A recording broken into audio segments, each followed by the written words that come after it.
어떻게 그 K-팝의 성공을 그 덕후로서 사실 K-팝 덕후더라고요. 네. 오타쿠란 말이 나쁜 말인데 굉장히 우리 임명묵 저자한테 가면 오타쿠가 굉장히 좋은 말로 변하는 것 같아요. 참 이미지가 정말 파고드는 깊이 있는 이런 의미가 되는데 제가 굉장히 놀랐던 거는 지난번 미팅에서 이제 만났는데요. 교수님 정말 예전에 K-팝 이전의 음악 중에서 좋아하시는 음악이 어떤 음악이 있으세요? 우리 뭐 옛날에 우리 김정구 선생님의 그 두만강. 너무 많이 가신 거 아닌가? 그다음에 우리 세대에서는 뭐 비틀스 노래도 많이 좋아했고. 비틀스, 예, 예. 그랬죠. 근데 교수님 세대, 저희 세대를 통틀어는 거의 음악의 통사를 꿰고 있는 것 같아요. 한번 테스트 한번 해볼까요? 누구 이렇게 아는가? 과거 그 노래 중에는 어떤 노래를 제일 좋아해요? 저는 그 80년대 유튜브에 요즘에 참 세상이 좋아져서 80년대 음악들을 좀 찾아 듣는 편인데 그 뭐 자주 듣는 거는 이제 그 홍수철의 철없던 사랑도 좋아하고 그리고 89년에 나온 그 홍서범의 김삿갓도 아주 제가 좋아하는 노래고요. 그 노래는 본인 그 홍서범 씨는 최초의 랩이라고 자랑하고 있는. 그리고 뭐 그 어쩌다 마주친 그대도 아주 좋아하는 곡고 송골매. 좀 더 가면은 이제 79년에 그 샹송을 이제 번안한 누구라도 그러하듯이 아주 좋아. 가사가 너무 아름다워서. 근데 다 우리가 좋아하는 노래를 글쎄. 이렇게 좋아하니까. 글쎄. 아버지가 이제 어렸을 때 이제 차 타고 가면서 카세트테이프로 틀어주셨던 노래들인데 나중에 이제 20대가 돼서 들어보니까 이 노래 아는 노래인데 하면서 찾아 듣게 많이 됐던 것 같아요. 그리고 이제 그 감수성이 느껴져요. 네, 그게 유년기 기억이다 보니까. 예, 어린이 여러분, 어른이 아버지가 차에서 음악을 들으시면 그 음악을 같이 듣는 거예요. 이어폰 따로 끼지 말고. 이렇게 성공할 수 있습니다. 그 감수성들이 이어져 왔다. 아버님께서 음악을 하셨어요? 작곡도 조금 취미로 하시는 편이세요. 그래서 사실은 한국 노래보다는 팝송을 좀 더 많이 듣긴 했습니다. 팝송을 들으니까 이게 80년대 팝은 참 좋은 게 정말 세계적인 음악이었기 때문에 제가 해외여행을 어딜 가도 그 나라의 아재들과는 항상 그 팝송으로 제가 얼마 전에 카자흐스탄 아저씨랑 얘기한 적이 있었는데 그 모던 토킹 자기 카자흐스탄 소련 시절에 최고의 인기곡이었다고 하니까 아니 모던 토킹 저도 압니다 하니까 엄청 좋아하더라고요. 자기 딸도 모르는 건데 한국에서 이제 모던 토킹 얘기가 좀 올랐다고. 러시아 노래는 백만송이 장미밖에 모르는데 저는. 그 아주 또 예. 소련에서 굉장히 유명한. 노래방을 자주 가세요? 저는 그 노래는 잘 못해서요. 듣는 것만 좋아하시고. 네네. 교수님은 상당히 노래 잘하실 것 같은데. 아니, 잘을 못했는데 옛날에 많이 노래방에 많이 갔죠. 밴드도 하셨어요. 옛날에. 밴드는 안 하고 고등학교 때 기타는 좀 쳤는데 오. 그렇다고 뭐 음악에 뭐 깊이 심취해 있고 뭐 그러진 않아요. 아버님이 기타 치셨다고? 네, 저희 형도 기타 치고 오. 아버지도 기타를 취미로.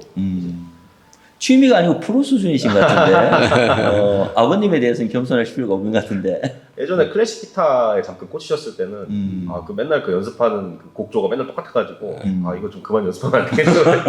너무 똑같아가지고. 형은 그러면 어떤 기타를 저희 쳐요? 형은 이제 하드락이랑 헤비메탈. 일렉을 그래서 둘이 철학적 차이가 많죠. 그럼 본인은 음악 악기를 연주하는 건 없고. 저는 그 학교 다닐 때부터 음악은 그 양과 가에서 항상 놀았기 때문에. 그렇구나. 그 실질적으로 한국의 에스파라는 그룹이 이제 나타났다. 이걸 산업적으로 잘 성장시키면 좋겠다라고 할 때 어떤 그 지금 교수님께서 말씀하셨던 반도체 프로세스를 하듯이 이렇게 잘 관리되는 게 중요할까요? 아니면은 뭐 팬덤도 지금 관리되는 건지 아니면 정말 자생적인 건지 모르겠는데 제 입장에서는 그런 측면에서는 어떻게 산업을 만들어 가야 된다고 생각하세요? 그리고 그게 앞으로도 계속 될까? 갑자기 질문이 엄청나게 무거워졌네. 제 생각에는 일단은 현재로서는 생태계의 다양성이 제일 중요한 것 같습니다. 그래서 어느 정도 대자본이 굉장히 강력한 그 기획력과 그 관리 역량을 가지고 그 만들어내는 소위 말하는 대형 기획사의 아이돌들, 그 이제 그 인터넷에서 먹이업이라고 표현되는 그 아이돌들이 이제 있어야 되는 거고, 또 그와 별개로 계속해서 뭐랄까 어떤 그 소위 말하는 아티스트적인 그런 면모라 해야 될까요? 그런 인디적인 면모 그런 것도 사실은 요새는 어느 기획사 시스템과 그런 플랫폼 속에서 이제 관리되고 소화될 수 있는 그 정도의 역량에 많이 오른 것 같습니다. 이를테면은 걸그룹의 그 이제 아이들이라고 하는 그런 그 걸그룹의 그 전소연이라는 가수를 보면은 이제 굉장히 솔로 활동도 활발히 하면서도 그 뭐랄까 이 사람은 정말 그 우리가 케이팝에 대해 흔히 갖는 편견이 굉장히 그런 제조업적이고 꽉 맞춘 그런 게 아니라 정말 자기 끼를 발산하고 있는 것 같다라는 그런 게 이제 드는데 사실은 그것조차도 어느 정도의 그런 기획사와의 협업과 그런 지원을 바탕으로 이제 꼽히는 거기 때문에 그렇죠. 이제 최근에 어떤 그런 경향을 보면은 그런 생태계의 다양성들이 산업의 발전과 맞물려가지고 좀 선순환적인 구조로 가고 있는 것 같아가지고 지금은 뭐 노래 나오는 거 볼 때마다 이제 오늘은 또 어떤 노래가 나올까 하면서 지켜보게 되더라고요. 굉장히 그 산업 프로세스처럼 잘 관리된 것들이 이제 그 앞으로의 그 K-팝에서도 중요할 거다. 근데 저는 교수님 또 이런 생각을 해요. 굉장히 잘 관리된 애들이 TV 매체를 통해서 많이 등장하고 유튜브를 통해서 등장하는 것도 사실인데 최근 TV 프로그램들을 보면 오디션 프로그램들이 굉장히 많거든요. 사실 반대로 생각하면 그 친구들은 전혀 관리받지 못했던 정말 이제 자생적으로 야생적으로 성장했던 친구들인데 어떻게 보면 더 많은 신금을 울리는 경우가 많아요. 예를 들면 걸그룹에 떨어진 친구들이 뭐 미스트롯이나 아니면 굉장히 많은 오디션들을 통해서 막 정말 적극적으로 자신을 개척하는 모습들도 보이거든요. 그런 측면은 우리가 어떻게 받아들여야 되는지. 근데 그게 이제 저희들의 이제 그 오해나 편견 같은 것도 있어요. 그러니까 뭐 그게 기획사가 있다고 기획사에서 관리했다고 그렇게 거기 그 관리 대상으로 그렇게 수동적으로 그 연예인이 되고 또 혼자 했다고 해서 또 뭐 이렇게 자유분방하고 뭐 그런 거는 우리의 그런 요소도 있겠지만은 편견적인 게 많고 기본적으로 아이돌 그 K-팝 아이돌의 1호가 이제 H.O.T인데 H.O.T 때서부터 K-팝의 그 성공의 핵심 요인들이 있어요. 근데 그걸 이제 BTS에서 우리가 완성된 모습을 보는데 그 중에 이제 대표적인 게 그 아이돌의 연예인 정도 된다면은 스타 정도 된다면은 음악성이 있어야 되는 거 아니냐는 그 시각이 H.O. 때서부터 있었어요. 그래서 그 당시에 18살, 19살밖에 안 되는 사람들이 어떻게 훌륭한 작곡을 했겠어요. 그렇지만은 그 춤 같은 경우도 이미 문희준이나 이런 친구들은 자기들이 독자적으로 그 춤을 구성할 정도의 전문성이 있었고 또 그 음악성에 있어서도 이미 그 뭐 증명이 됐듯이 강타나 뭐 이런 멤버들 자체가 다 음악적으로 작곡도 할 줄 알고 또 그동안 쭉 쌓은 그 노력 때문에 훌륭한 그 아티스트가 돼 있죠. 이미 그러니까 그런 요소들을 다 가지고 있었기 때문에 성공을 한 것이지. 예.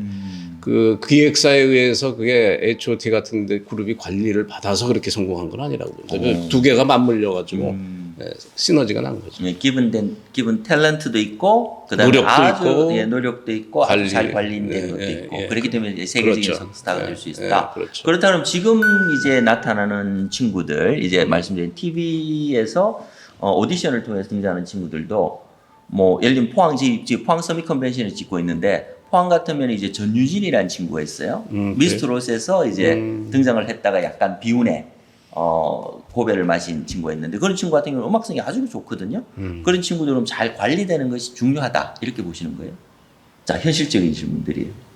관리라고 하면 뭔가 사람을 관리한다 이러면은 좀 부정적인 느낌일 수 있겠지만은 또 훈련 내지는 어떤 그런 그 뭐랄까 지원이라고도 이제 우리가 표현을 할 수가 있는 거고 그래서 저는 그런 시스템적인 역할이 많이 긍정적인라고 봅니다 기본적으로. 근데 이제 서바이벌 오디션 프로그램은 어떤 서사가 주어지니까 그 점이 이제 팬덤을 끌어모으는 요인이 되는 그렇죠. 거죠. 왜냐하면 인간은 서사에 감동을 하고 거기에 이제 자신을 투영하고 이제 울고 웃는 존재이기 때문에 사실은 그런 서바이벌 오디션 프로그램도 어떤 거대한 시스템을 통해서 이제 주어지는 그런 서사 상품이라고도 볼 수가 있다고 저는 생각이 됩니다. 그 자체가 서사 상품이다. 네. 그렇게 보시는군요. 무슨 경우에는? 뭐 저도 또 동감해요. 네, 정확하게 잘 보고 계시고. 근데 상품이라고 해가지고 말을 할 때마다 저도 좀 움찔움찔하는 게 상품이라 그러면은 그 문화 분분의 상품이란 말을 쓰면 좀 부정적이잖아요. 그렇죠. 근데 상품인 건 분명하고 전 세계인이 열광하는 상품이죠. 그런 것들은 적극적으로 저희가 그 만들어가고 예, 더 혁신적인 상품으로 만들어 나가야 된다 이렇게 생각을 해요. 예. 문화라는 것이 이제 관리될 수 있느냐라는 측면에서 그렇죠. 경영학적 요소가 이렇게 좀 가미되면서 훨씬 더 체계성을 갖출 수 있다. 그렇죠. 이런 말씀으로. 그게 없었으면은 K-팝도 없죠. 예, K 컨텐츠라는 것도 없죠. 그냥 그 예술만 있는 거죠.